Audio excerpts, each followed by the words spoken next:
Well, we haven't seen the indictment yet, although I agree it certainly looks like one is coming almost any day. We don't know the exact scope of it, which could have a big influence. But I have to say, this being the third indictment, not having seen a real political impact negative to Trump on the first two. In fact, if anything, it helped bolster his stature with supporters.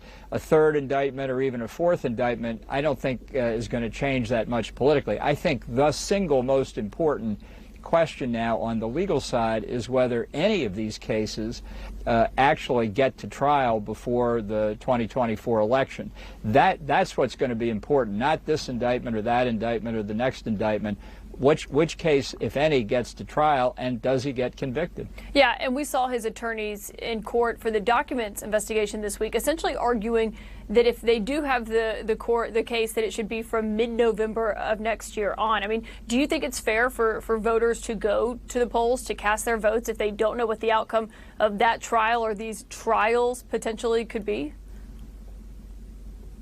No, I mean, I think the clear consideration, any defendant is entitled to time to prepare his defense, but you know, as they say, justice delayed is justice denied. If Trump really wanted justice, he'd be saying, I want to go to trial as soon as possible and remove this cloud from over my candidacy. That's obviously not what he wants to do. I happen to think his attorneys in the documents case made a substantial mistake by putting it fairly directly to the judge. They don't want the case before the election.